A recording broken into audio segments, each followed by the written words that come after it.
A blessed day, everyone. I'm praying that all of you are doing well together with your families and loved ones.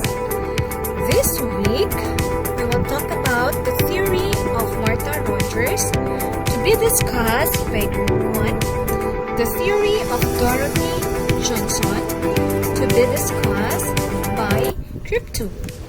And in this presentation, I'll talk about the theory of Sister Callista. So, let us begin.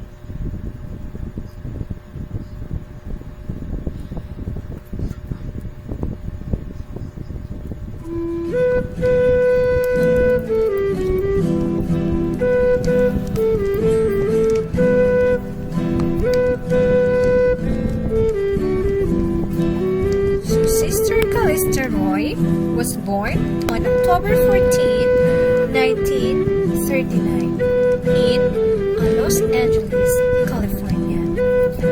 So, her theory is known as Adaptation model. So, let us talk about the background and the credentials of Sister Callista. Alright, so she was actually a member of Sisters of Saint Joseph of Caron Delet. Okay. In 1963, she gained her Bachelor's of Science in Nursing at Mount St. Mary's College in LA, California. Right. Okay. So, in 1966, she gained her master's degree in nursing in University of California, LA. And in 1973, she got her MA or master's in sociology in the same university. And finally, she got her doctorate in sociology in 1977 and again in University of California. So while working towards her master's degree, she was challenged by a seminar of Dorothy Johnson to develop a conceptual model for nursing. So she used to work as a pediatric staff nurse, and she had noticed the great resiliency of children and their ability to adapt in response to major physical and psychological challenge. So she was impressed by adaptation of those children in an appropriate conceptual framework for nursing. Okay, so Roy was also an educator and at the same time a theorist. Okay, so let us now move on to the theoretical sources or the sources of the theory of Sister Callista. So here we have the first concept. It's about stimulus. She talked about stimulus. Okay, and she defined it as any factor that provoke a response. Okay, and then there are three classes of stimulus. These are the focal stimuli, and the contextual stimuli, and the residual stimuli. So, focal stimuli is defined as the immediately the stimuli that immediately confront the person. For example, in a family, this includes the individual needs of the family. So what are your example of individual needs like food, nutrition, clothing, and so on and so forth? Okay, the internal or external stimulus most immediately confronting the human system. So this refers to your focal stimuli, could be internal or external. And your contextual stimuli all other stimuli that are present that contribute to the effect of the focal stimulus. Okay. Example of this are the belief, no? Bibigyan ko muna kayo ng example about focal stimuli aside from the individual needs, no? Yung individual needs natin is to survive, food, nutrition. What if because of the pandemic, isa sa parent ninyo ay nawala ng work. So, nagkaroon ng stimulus agad, no? Nawala ng work. So, ano ang maging affected nun? Yung food, yung studies, so yun.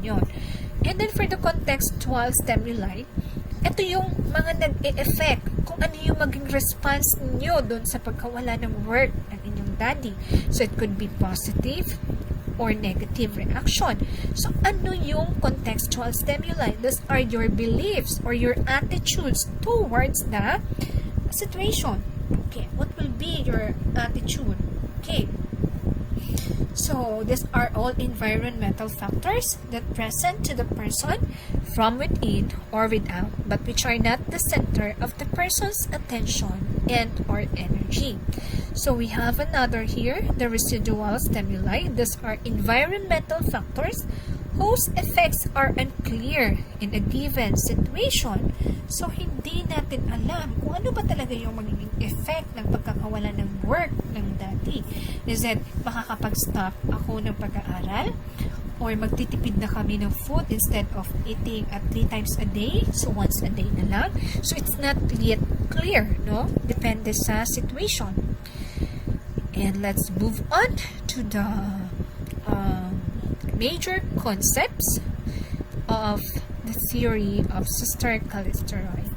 So one of the concept that was mentioned here is the system.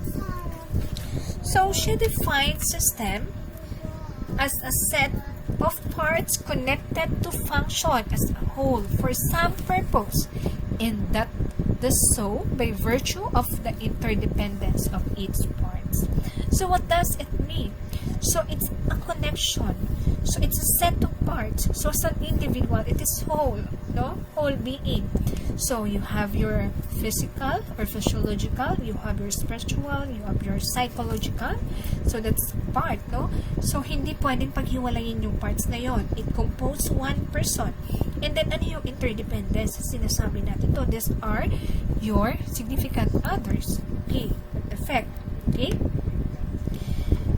It also have inputs, outputs, and control and feedback processes. So, system na. So, may process. So, may input, okay, from the environment, from the situation, and what would be your reaction or your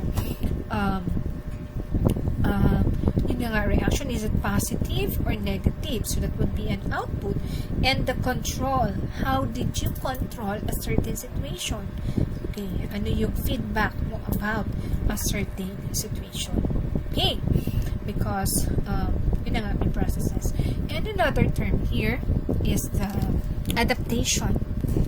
Okay, so what is adaptation according to Sister Callista?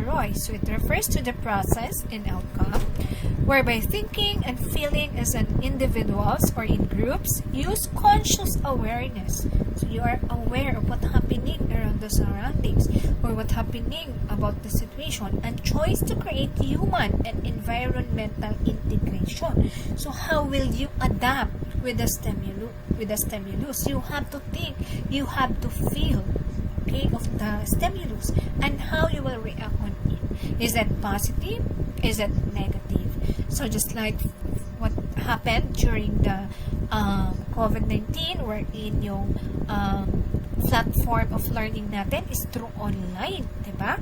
So, how did you adapt with the changes? Okay, so paano ka nag-adapt? How did you think about enrolling in nursing? How did you feel about studying at home all alone?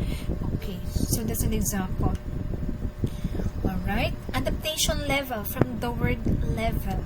So, gaano kakataas ang iyong, how did you adapt? No? It represents the condition of the life processes described on 3 levels as integrated, compensatory, and compromise. So did you integrate with the environment for positive changes, or nag-compensate ka rin, or nag-compromise? So it could be positive or negative level. Okay. So it is a constantly changing point made up of focal, contextual, and residual, which represents the person's own standard of the range of stimuli to which can respond with ordinary adaptive responses. And later on, we will talk about what are those adaptive responses, or how did you cope with a certain situation. Okay? So, another concept here is adaptation problems. So, adaptation problems is a broad areas of concern related to adaptation. So, na-identify mo that there is adaptation problem, that this person or this student cannot adapt with the new mode of learning through online. Or describe the difficulties related to the indicators of positive adaptation. Positive na? Is it negative? Okay. So, this will not be your, this will not be seen as your nursing diagnosis. So, this nursing diagnosis, so actually is your, based on your assessment, no? Kapag nakita mo yung problem, na-identify mo yung problem, but adaptation problem is not a nursing diagnosis.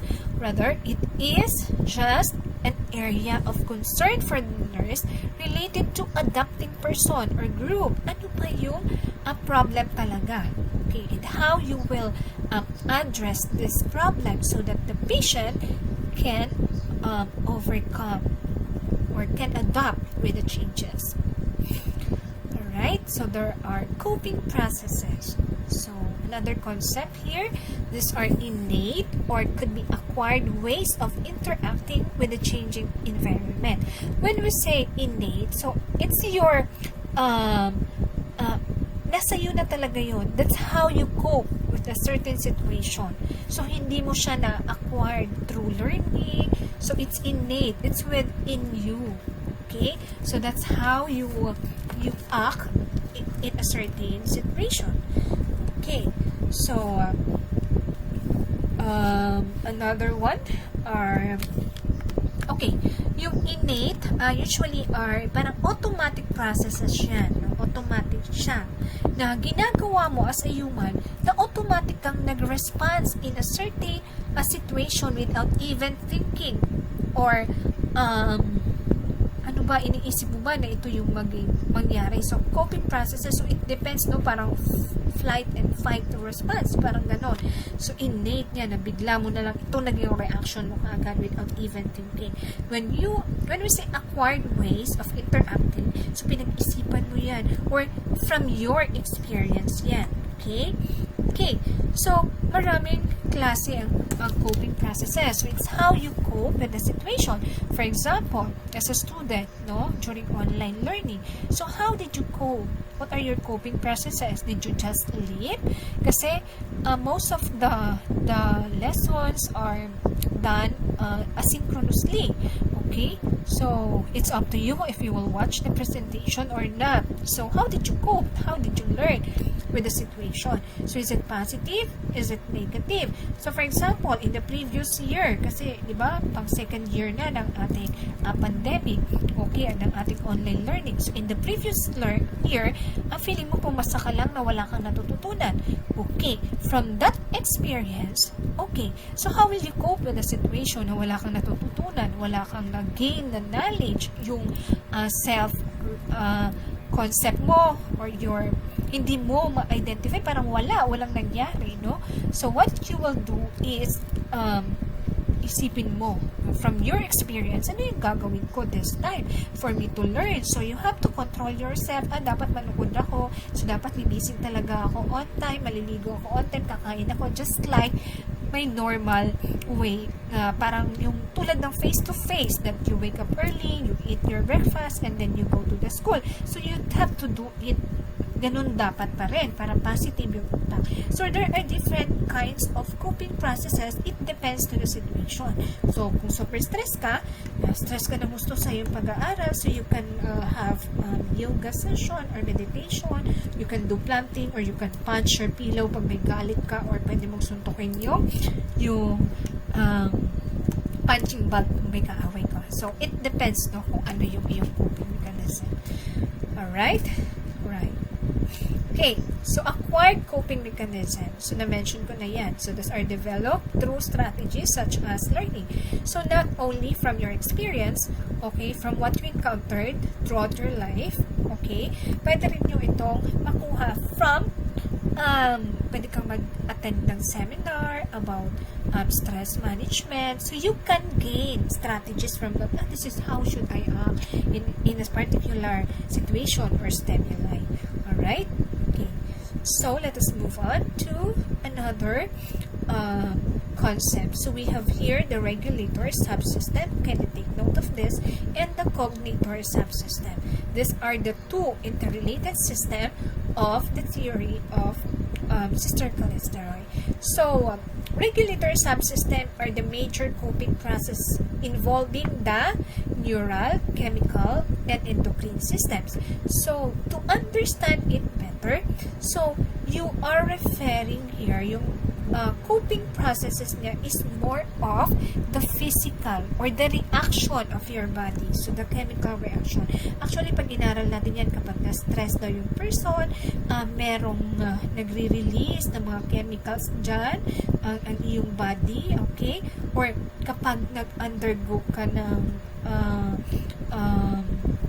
tawag dito, halimbawa may stress ka and then yung body mo nagre-release siya ng happy hormone kasi kahit na-stress ka, nag-exercise ka. So, pag nag-exercise ka daw, your body will release happy hormones. So, ano ba yung happy hormones na yon? That is your endorphins. So, it happens physically. So, pag sinabi natin regulator, it is the physical. It is your body. No? It is the response of your body towards the stress, towards the problem. So, kaya sinasabi natin na kahit emotional yan, okay, it might still affect your physical aspect. Okay, the cognitor subsystem is the major coping processes that involves the four cognitive emotional channels. Okay, so when we say cognitive, it's more of your emotion, okay, not your psychological, your thinking, and your feeling. Okay, how did you cope with the situation through your thinking and your feeling? So this includes the perceptual and information processing. How did you perceive about situations, about you process the information, okay, you have to use your thinking, okay, and your feelings, then you learn, you judge, and then yes, your feelings, your emotion. Alright, okay, so let's proceed. So another concept here is adaptive responses. This promotes integrity in terms of the goals of the human systems. So, just the responses. Ineffective responses from the word itself, so do not contribute to integrity in terms of the goals of the human system. So, failed tayo kasi ineffective yung kanya response to the human system. Okay. And then, you have here integrated life processes as another concept under her theory.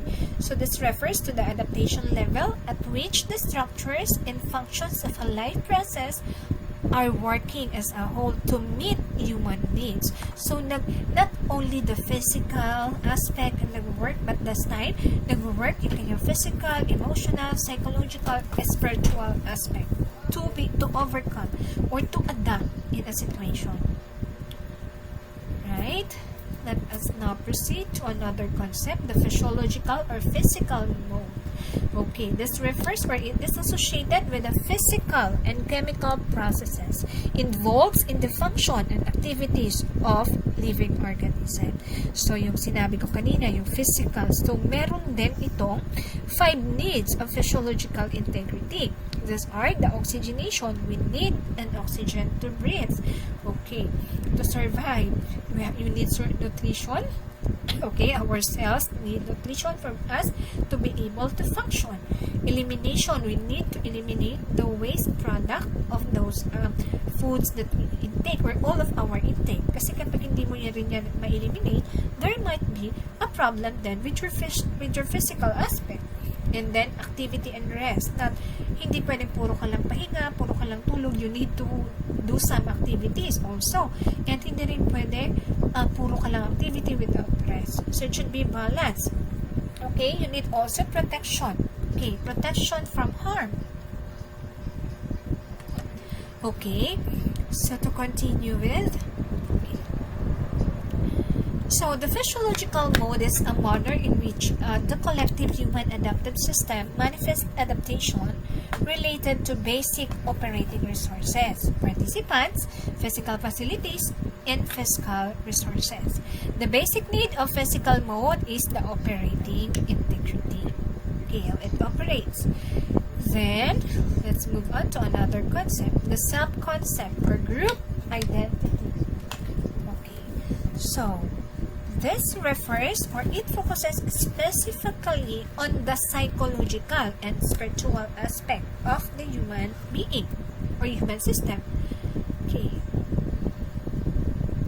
So, it is defined as the composite of your beliefs and your feelings about oneself at a given time and is formed from internal perceptions and perceptions of others' reaction. Okay, yung self-concept, affected din siya kung how the other person or yung significant others mo viewed towards you. Ano ba yung sa tingin niya, ikaw? Okay, that is your self-concept. Makasarili ka ba? Selfish ka ba? Or what? Okay, components of your physical self-concept includes the following: the physical self and the personal self. So when we say physical self, this involves your sensation. So how you feel. Okay, your sensation includes your 5 senses and your body image. Okay, personal, so from the word physical, it's more of the physical aspect. And then personal, it's made up of self-consistency, self-ideal or expectancy, and the moral, ethical, spiritual self. So, it's more of ethical. It's more of spiritual aspect. It's more of emotional but personal. So the basic need underlying the individual self-concept mode has been identified as psychic and spiritual integrity. So group identity reflects how people in groups perceive themselves based on environmental feedback. Okay, paano ba siya nag-act? Okay, towards the environment. Okay, it comprised of the following: interpersonal relationships, group self-image, social milieu, and culture. So when we say interpersonal relationship, this is the relationship between one person, between you as a person and the other person. Okay, so how did you interact with that person? Okay, so group self-image. Okay, ano ang image mo sa inyong group? Just like for example, in your group activity as a group leader, how did your group member view you as a leader? Are you an authoritative group leader?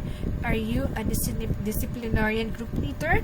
Or a selfish group leader? Your social milieu. So did you participate in any social groups like religious groups, even yung sa school, yung student council, and then another one is culture. So, what culture you belong? So, like us, we belong in the Filipino culture. So, this is how we act. Okay, ano ba ang ating image, no, as a Filipino? So, as a nurse, we are caring. Okay, we give cares and selfishly, diba? We are not selfish. Okay, we are not considering with the money we can receive, but we give, we work. Okay, so that's part of our culture. So, this under your culture, may mga subcultures pa din. Alright, the basic need of the group identity mode is identity integrity. Alright, so another concept here is the role function mode. So, it focuses on the role the person occupies in the society. Ano ba yung role niya in the society? Is he or she is the barangay chairman or the SK chairman? Or is she just an ordinary individual living in the barangay? Okay. It defined as a set of expectations about how a person occupying one position behaves toward the person occupying another position. So, how did you, halimbawa, isang student council president, so how did you interact with your co-officers or with your classmates? So, under your role function, we have instrumental behavior. This refers to the actual physical performance of the behavior. Yung nakikita talaga natin. So, expressive behavior is the feelings, the attitudes, likes, or dislikes that the person has about a role or about the performance of a role. Yan, that's your expressive behavior. And the basic need is sociality, which refers to the need to know who one is in relation to others so that one can act. Okay, let us continue. So under your role function, we have three roles: the primary role, the secondary role, and the tertiary role. So your primary role determines the majority of the behavior engaged in by the person during a particular period of life. This can be determined by age, sex, and developmental stage. So for example, as an age, 19 years old, male or female. Okay. Developmental stage, nasaan ba siya? Adulthood. Okay. Secondary role, okay, so sa age, 18 years old as adult. So yun yung primary role. Secondary role are those that the person assumes to complete the task associated with the developmental stage and primary stage. So at your age, 19 years old, you could be a college student. So that is your secondary role. Or, hindi ka man naging college student, but you got married earlier, so you can be a mom at that age. No, that is your secondary role as a mom. And then tertiary role are normally temporary in nature, freely chosen by the individual, and may include activities such as clubs or hobbies. For example, as a primary role as adult, okay, college student, adult, so that is your primary role.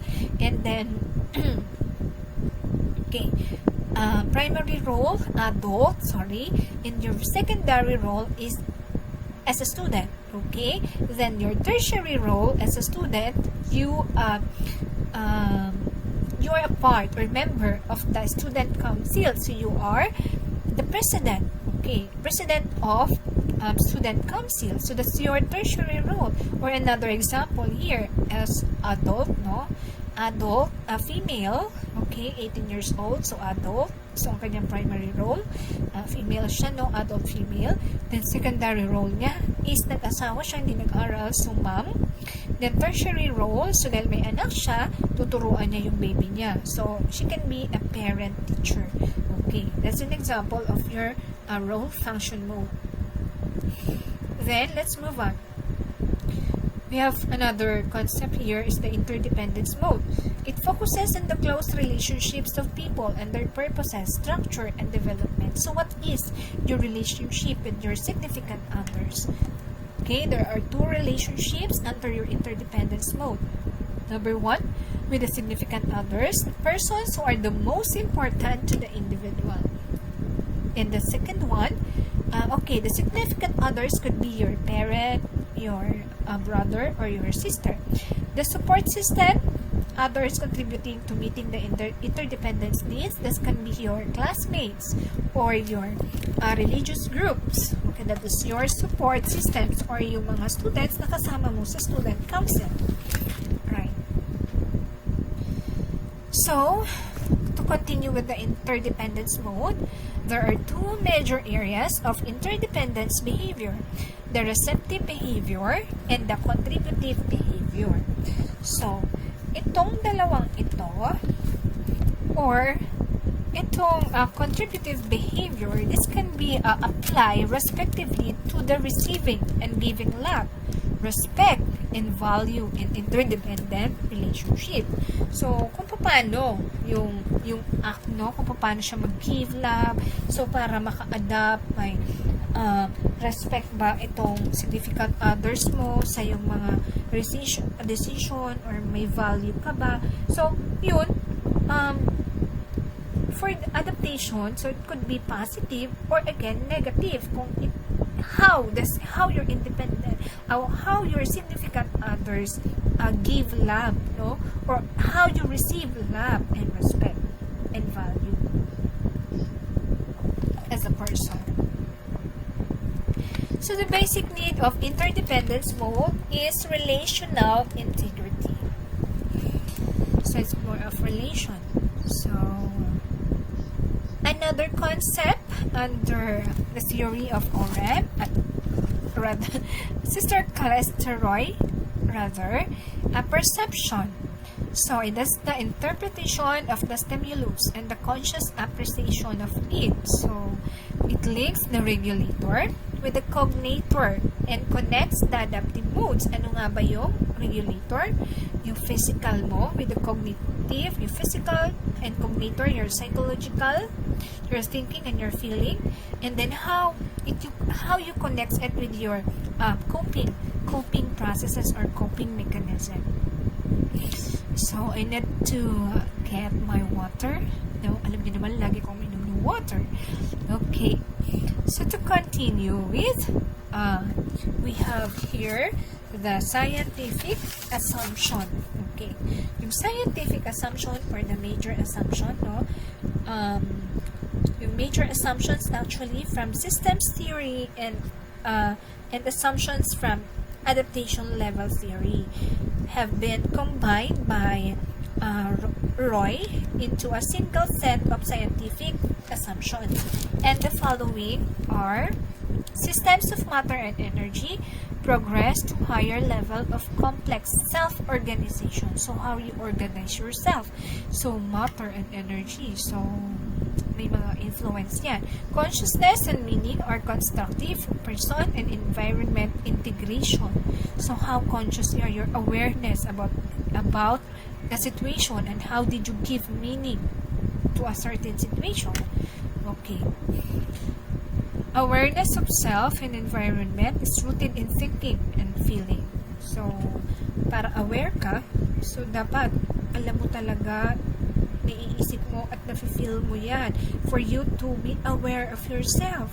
Ano ka ba? Selfish ka ba? Or aloof ka ba? Ano ba? Yan. Humans, by their decisions, are accountable for the integration of creative processes. So, we are responsible of how we will adapt with our environment. Okay? So, thinking and feeling mediate human action. So, how you think and how you feel about the situation. So, then, it will lead to what will be your action. Is that positive or negative? Systems relationship includes acceptance of the situation, protection of yourself, your physical or your whole being, and fostering of independence. Okay, you will need the support of your significant others in your support groups. Persons in the earth have common patterns and integral relationship because we are part of the earth. So, persons and environment transformations are created in human consciousness. So, hindi po unconscious, no? You are conscious. You think and you feel, okay, about the situation, and then you react on it. You adapt positively or negatively. Integration of human and environmental meanings results in adaptation. And again, it depends. Is it positive or negative? So let us move on to the philosophical assumption. So persons have mutual relationships with the world and God. Of course, you have to take care of your environment, and we do believe in God. I don't know if there is one of you who did not believe in God, because according to them, walang proof. You cannot see God because He is God, and it is really hard for us to understand the mystery of life. And because He is God, we really cannot understand Him. It is really hard for us to understand His mind. Okay. And then, human meaning is rooted in the omega point convergence of the universe. Okay. So we are part of the universe. God is intimately revealed in the diversity of creation and is the common destiny of creation. So persons use human creative abilities of awareness, enlightenment, and faith, diba? In the way we adapt with the situation, so pumapasok yung belief natin, yung faith natin about God.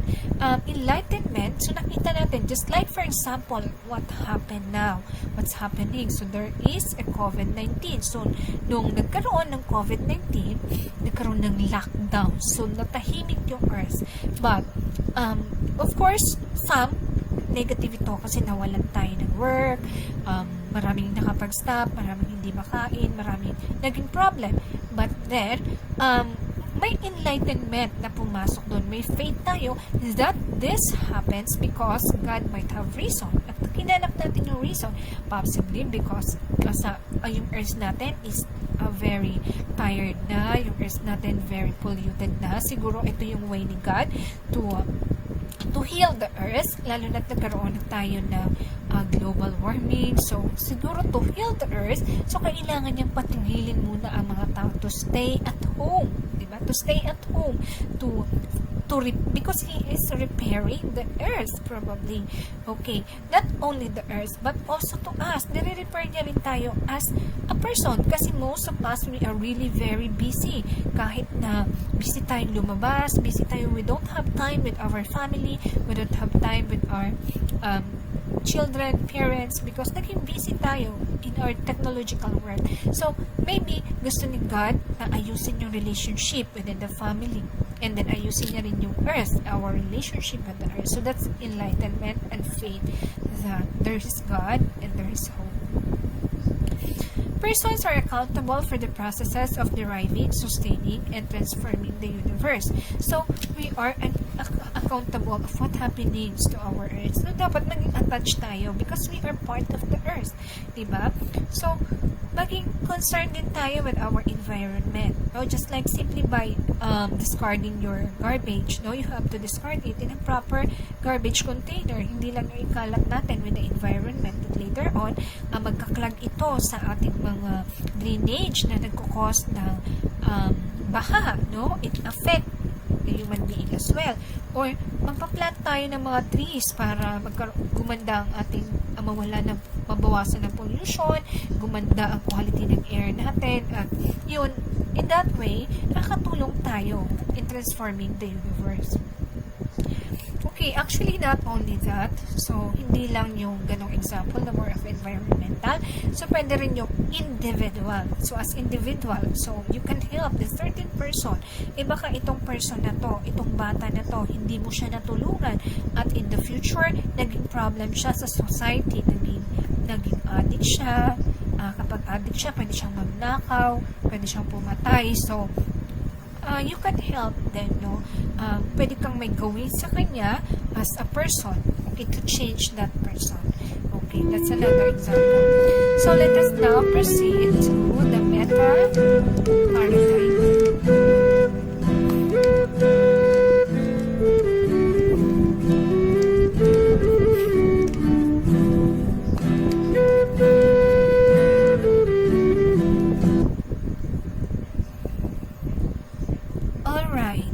Okay, so like other theories, meron sila kanya-kanyang definition of nursing, person, health, and environment.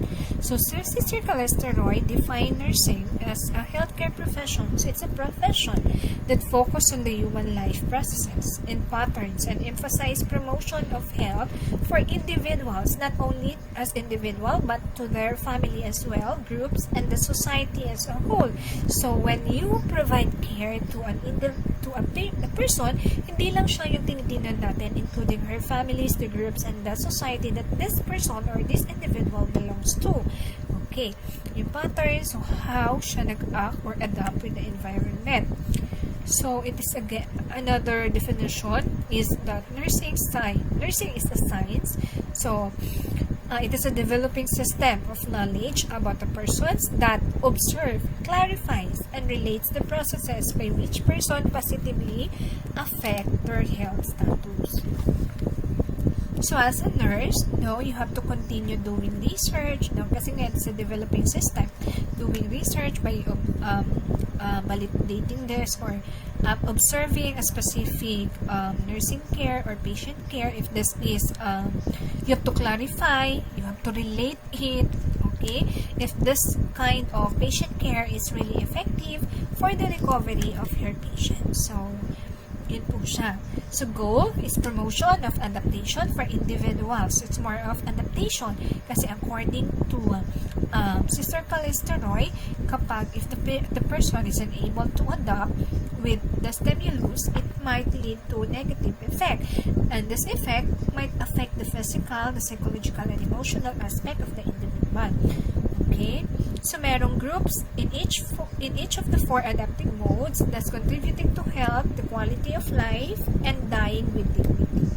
So, kung na-promote natin yung adaptation of the individual to a certain stimulus or situation. Alright? So, she defined the person as an adaptive system. The human system is described as a whole with parts.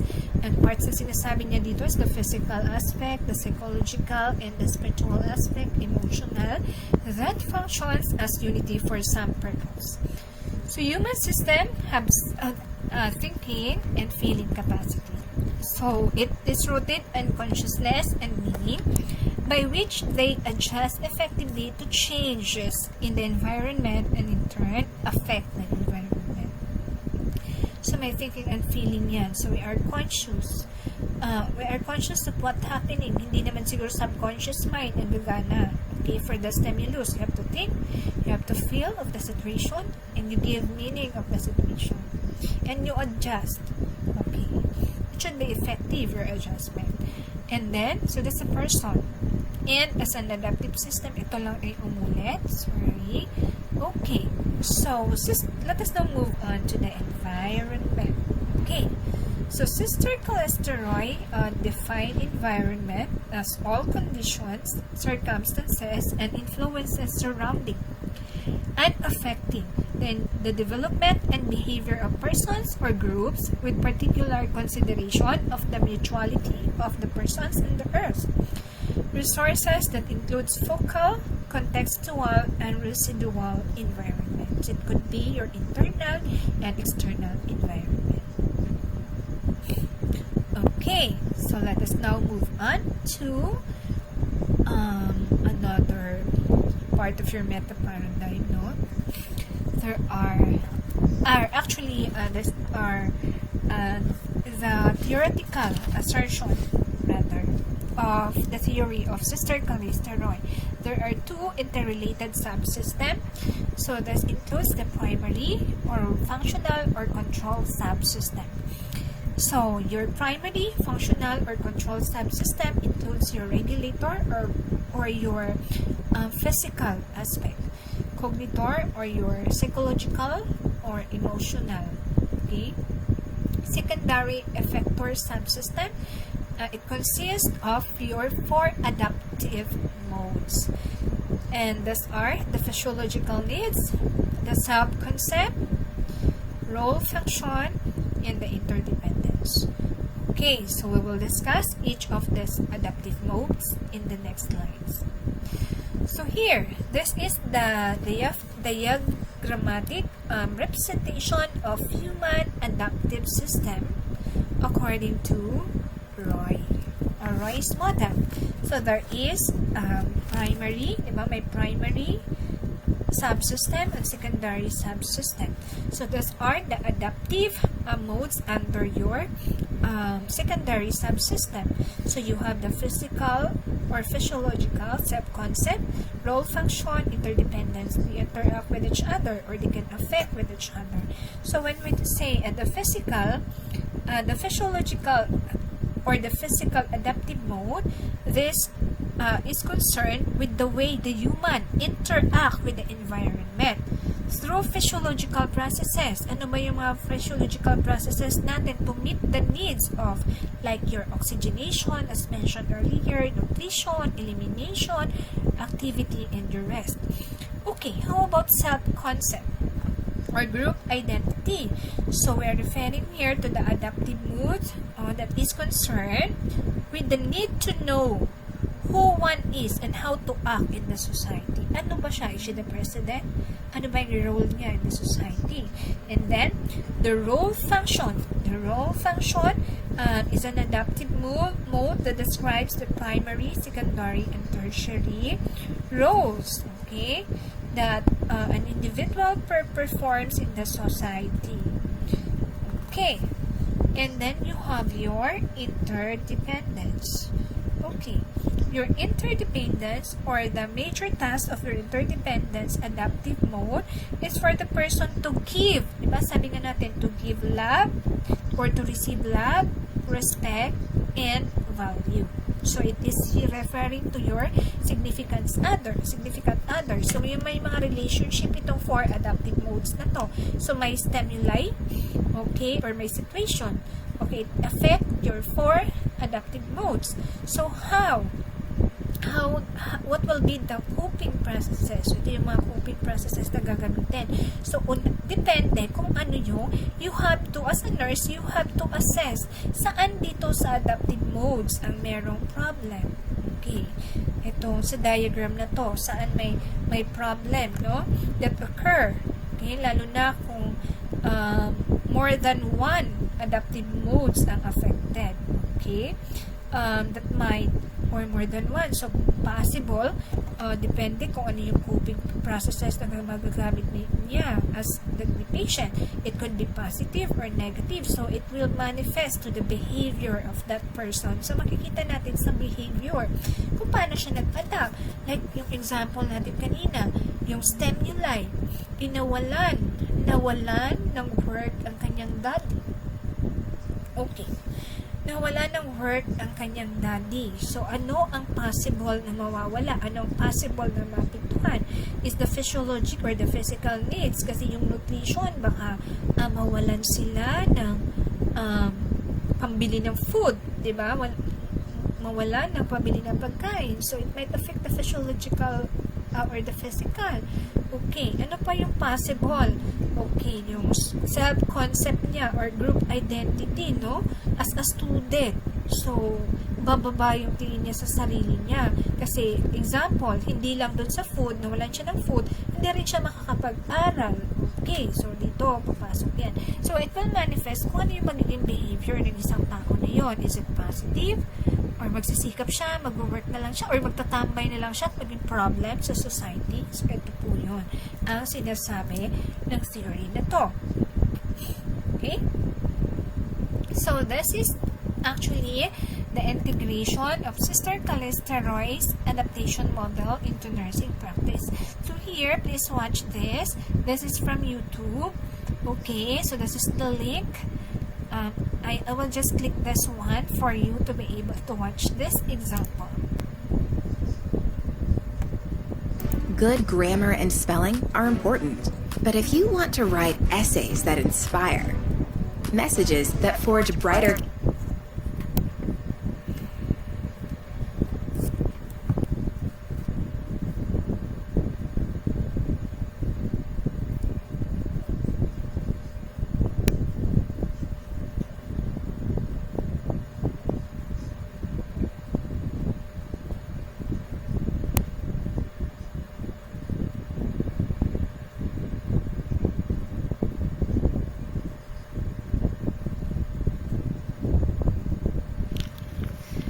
Hi, Katie. I'm Selena. I'm a community health nurse, and I understand you both are wanting to quit smoking. Yeah. Okay, so I'm just going to start off by asking you both a couple questions just to understand your smoking habits. Okay. I understand from you both filling out the survey that you guys are both smoking about half a pack a day. Mm-hmm. Yeah. So as smoking can both affect your body physically, I was just wondering if you guys are having any physiological problems such as digestive problems, sleeping problems, or breathing problems. I haven't really noticed it affecting me that much. Sometimes when I'm exercising, I notice it kind of gets hard to breathe sometimes, but no sleeping problems or anything. I agree. I find it more difficult to exercise, which has motivated me to think about quitting. With not being very active, how does this affect your self-image of yourself? I really wish I was more active. I feel like so out of shape and it really affects my self-esteem. Yeah, I agree. My self-image has really decreased, especially because of work-related stress. I find I have just no time to take care of myself properly, and if it wasn't for my husband, I would probably be a mess.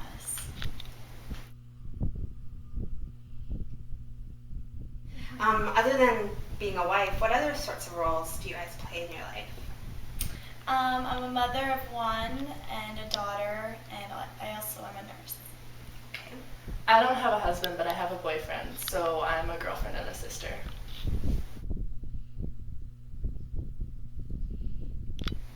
I see the both of you have some pretty significant roles in your life and some possible support systems. Do you find that these support systems will help you through quitting smoking? Yeah, my daughter and my husband are both a huge motivation for me to quit. I want to be a healthier person around them, and they both totally support my decision in quitting smoking. You're lucky. My boyfriend's a pack-a-day smoker, so he's not a huge support, but I'm hoping to help motivate him to quit through my quitting. From Sunita's further assessments with the patients, 3 categories of stimuli in relation to Roy's model were present. There were focal stimuli, contextual stimuli, and residual stimuli. Focal stimuli, which immediately influences behavior, was represented by the patient's addiction to nicotine. Contextual stimuli is categorized as all other stimuli that contribute to the effects of the focal stimuli. In this case, the nicotine addiction was a form of stress relief. The addiction made them feel good, as well as the nicotine contained in the cigarettes was used in a social context. Lastly, there were residual stimuli. This can be categorized as stimuli that could not be validated right away for the patients.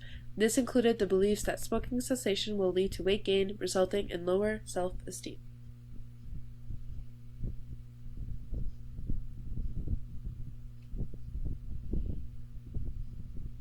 So from our previous sessions and discussions, here are some of the goals that we have all come up with together in order to help you quit smoking. So some of the goals include modifying behavior through understanding the nature of your smoking habit, how to cope more effectively with stress, such as work-related stress or home, incorporate principles of healthy eating and nutrition, enhancing level of self-confidence and esteem for both of you, and incorporating physical activity into your daily life. During the intervention process, you are going to be attending 6 sessions, each touching on parts of your goals. Okay, sounds good. Now that you guys have both completed the 6 sessions, what have you both learned regarding stimuli that might affect your smoking habits and quitting smoking? I've learned a lot more about the withdrawal symptoms and how to overcome them easily. And I've learned different ways to deal with stress, like going for walks or working out or relaxation techniques. And I've gained a better understanding on how to maintain my weight throughout this process and how healthy eating has really helped with that. And I've learned that even the smallest bit of exercise can help with my body image. Like, exercise used to be such a chore for me, but now it's not a chore, knowing that just going for a simple walk will help me feel much better rather than going outside and sitting for a smoke or whatever. Well, it seems like you guys have been pretty successful so far and well on your way to achieving your goal of quitting smoking. Congratulations. Thank you so much, Sunita.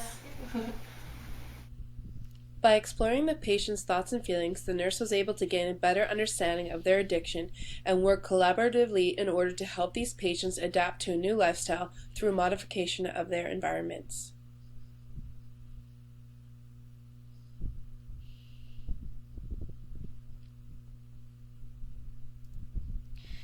Okay, so let's go back to our presentation. So I hope you learned something from that video of how you will apply. So that is just an example of a situation. So marami pa tayong situation that you will encounter later on during your hospital exposure or your clinical duty.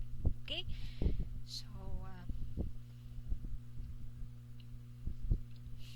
there are 6 steps in nursing process according to Roy. So iba yung kanyang steps in nursing process than the usual steps of nursing process that we usually use, no, in your fundamentals of nursing. So sa ating fundamentals of nursing, we just follow the 5 steps. Those are the assessment, nursing diagnosis, planning or goal, intervention or implementation, and then the evaluation. So but here it's kind of different. Okay, so it's a nurse role in the adaptation model is to manipulate by removing, decreasing, or altering stimuli so that the patient can adapt to the environment. And the first step is for the nurse is to assess the behaviors manifested from the 4 adaptive modes based on your assessment. So, nasaan ang problem? Is it the physiological? Is it the role concept? Is it the self-concept? Or is it the role function or the interdependence? Okay? The second step is to assess the stimuli. Ano ba yung stimuli na nag-cause itong problem? Is it focal, contextual, or residual? And then you make a statement or nursing diagnosis of the person's adaptive state. So how will you create your nursing diagnosis? So you will learn also how to do your nursing diagnosis later on in the next semester during your fundamentals of nursing. But for you, as early as now, kung ano ba talaga ang nursing diagnosis, you can buy Nanda book. So sa Nanda book, there are different kinds of diagnosis or nursing diagnosis depending on the situation or the assessment that the nurse will get. No, depende kung anong system. And then, here we have the set a goal to promote adaptation. So just what you have learned in the video, no, si nurse nag-set siya ng goal para makapag-adapt yung mag-quit ng smoking. So implement intervention aimed at managing the stimuli. So ano ba yung intervention na gagawin mo para ma-manage natin yung stimuli, just like in quitting of smoking. So ano yung pwedeng gawin? Ano yung coping na ituturo mo kay patient, and then evaluate whether the adaptive goal has been met. Okay, so na-met mo ba yung goal na sinet mo? Okay, naging effective ba ang iyong patient care? Okay, that actually is my presentation for today. So I hope you learned something from this presentation. Thank you so much, and I'll see you next week. Okay, so please take note that as a nurse, okay, or a nurse is siya yung gumagawa that nobody will do, or a way that nobody can else do in spite of all you go through. That is to be a nurse. Okay, so bye everyone, and see you next week.